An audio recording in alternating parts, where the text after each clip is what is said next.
ക്രിസ്തുവിലുള്ള പ്രിയപ്പെട്ട സഹോദരി സഹോദരന്മാരെ, ദൈവവചനം സംഖ്യയുടെ പുസ്തകത്തിനുള്ള വായന 15-ാം അധ്യായം 1 മുതൽ 41 വരെയുള്ള വാക്യങ്ങൾ. കർത്താവിനുള്ള കാഴ്ചകൾ. കർത്താവ് മോശയോട് അരുളി ചെയ്തു, ഇസ്രായേൽ ജനത്തോട് പറയുക, നിങ്ങൾക്ക് അധിവസിക്കാൻ ഞാൻ തരുന്ന ദേശത്ത് നേർച്ചയോ ശോഭിഷ്ട കാഴ്ചയോ നിർദ്ദിഷ്ടമായ തിരുനാളുകളിൽ അർച്ചനയോ ആയി കർത്താവിൻ്റെ മുമ്പിൽ പരിമളം പരത്തുന്നതിന് കന്നുകാലികളിൽ നിന്നോ ആട്ടിൻ പട്ടത്തിൽ നിന്നോ ദഹനബലിയോ മറ്റു ബലികളോ നിങ്ങൾ അർപ്പിക്കുമ്പോൾ വഴിപാട് കൊണ്ടുവരുന്ന ആൾ 4-1 ഹീൻ എണ്ണ ചേർത്ത 10-1 എഫാ നേരിയ മാവ് ധാന്യബലിയായി കൊണ്ടുവരണം. ദഹനബലിയോടും മറ്റു ബലികളോടുമൊപ്പം അർപ്പിക്കേണ്ട ബലിക്ക് ആട്ടിൻകുട്ടി ഒന്നിന് 4-1 ഹീൻ വീഞ്ഞു വീതം തയ്യാറാക്കണം. മുട്ടാടാണെങ്കിൽ 10-2 എഫ നേരിയ മാവിൽ 3-1 ഹീൻ എണ്ണ ചേർത്ത് ധാന്യബലി തയ്യാറാക്കണം. പാനീയബലിക്ക് 3-1 ഹീൻ വീഞ്ഞ് സൗരഭ്യമായി കർത്താവിന് അർപ്പിക്കണം. കർത്താവിന് നേർച്ചയോ സമാധാന ബലിയോ സമർപ്പിക്കാനായി ഒരു കാളയെ ദഹനബലിയോ മറ്റു ബലിയോ ആയി ഒരുക്കുമ്പോൾ 1/2 ഹീൻ എണ്ണ ചേർത്ത 10-3 എഫാ നേരിയ മാവ് ധാന്യബലിയായി അർപ്പിക്കണം. ദഹനബലിയോടൊപ്പം കർത്താവിൻ്റെ മുമ്പിൽ പരിമളം പരത്താനായി 1/2 ഹീൻ വീഞ്ഞ് പാനീയബലിയായും അർപ്പിക്കണം. കാളക്കുട്ടി, മുട്ടാട്, ആട്ടിൻകുട്ടി, കോലാട്ടിൻകുട്ടി ഇവയിലേതായാലും ഇപ്രകാരം തന്നെ ചെയ്യണം. അർപ്പിക്കുന്ന ബലിമൃഗങ്ങളുടെ എണ്ണമനുസരിച്ച് ഓരോന്നിനും ഇങ്ങനെ ചെയ്യണം. സ്വദേശികൾ കർത്താവിന് സുഗന്ധവാഹിയായ ദഹനബലി അർപ്പിക്കുമ്പോൾ ഇങ്ങനെ തന്നെ അനുഷ്ഠിക്കണം. തൽക്കാലത്തേക്ക് നിങ്ങളുടെ കൂടെ താമസിക്കുന്ന പരദേശിയോ നിങ്ങളുടെ ഇടയിൽ സ്ഥിരതാമസമാക്കിയ ഒരുവനോ കർത്താവിന് സുഗന്ധവാഹിയായ ദഹനബലി അർപ്പിക്കാൻ ആഗ്രഹിക്കുന്നെങ്കിൽ നിങ്ങൾ ചെയ്യുന്നത് പോലെ തന്നെ അവനും ചെയ്യണം. സമൂഹത്തിന് മുഴുവൻ, നിങ്ങൾക്കും നിങ്ങളോട് കൂടി വസിക്കുന്ന പരദേശികൾക്കും എക്കാലവും ഒരേ നിയമമായിരിക്കും. നിങ്ങളും പരദേശികളും കർത്താവിൻ്റെ മുമ്പിൽ ഒന്നുപോലെ തന്നെ. നിങ്ങൾക്കും നിങ്ങളോട് കൂടെ വസിക്കുന്ന പരദേശികൾക്കും ഒരേ നിയമവും ചട്ടവും ആയിരിക്കണം. കർത്താവ് മോശയോട് അരുളി ചെയ്തു, ഇസ്രായേൽ ജനത്തോട് പറയുക, ഞാൻ കൊണ്ടുപോകുന്ന നാട്ടിൽ എത്തിക്കഴിഞ്ഞ് അവിടെ നിന്ന് ആഹാരം കഴിക്കുമ്പോൾ നിങ്ങൾ കർത്താവിന് കാഴ്ചയർപ്പിക്കണം. ആദ്യം കുഴയ്ക്കുന്ന മാവ് കൊണ്ട് ഒരപ്പമുണ്ടാക്കി കർത്താവിന് കാഴ്ചയായി സമർപ്പിക്കണം.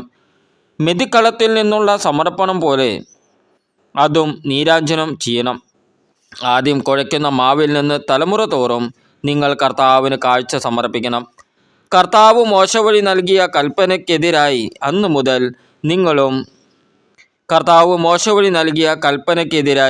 മുതൽ നിങ്ങളും നിങ്ങളുടെ സന്താനങ്ങളും സമൂഹത്തിൻ്റെ ശ്രദ്ധയിൽപ്പെടാതെ അബദ്ധവശാൽ തെറ്റ് ചെയ്യാൻ ഇടയായാൽ സമൂഹം മുഴുവനും കൂടി ഒരു കാളക്കുട്ടിയെ കർത്താവിന് സുഗന്ധവാഹിയായ ദഹനബലിയായി അർപ്പിക്കണം.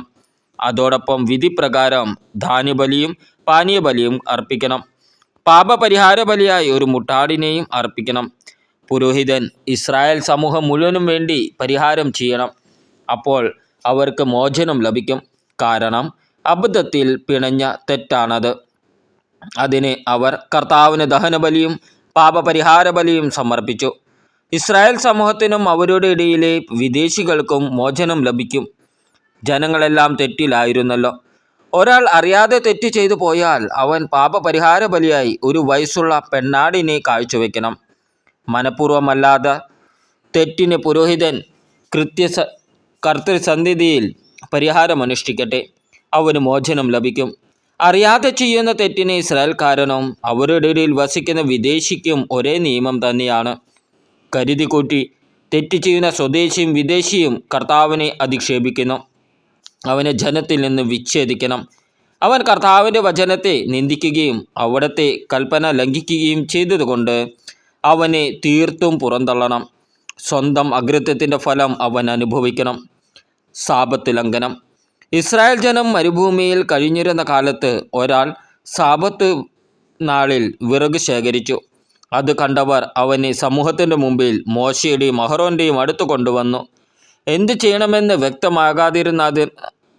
വ്യക്തമാകാതിരുന്നത് മൂലം അവർ അവനെ തടവിൽ വെച്ചു. അപ്പോൾ കർത്താവ് മോശയോട് അരുളി ചെയ്തു, ആ മനുഷ്യൻ വധിക്കപ്പെടണം. പാളയത്തിന് പുറത്തു വച്ച് ജനം ഒന്നു ചേർന്ന് അവനെ കല്ലെറിയട്ടെ. കർത്താവ് കൽപ്പിച്ചതുപോലെ ജനം പാളയത്തിന് വെളിയിൽ വെച്ച് അവനെ കല്ലെറിഞ്ഞു കൊന്നു.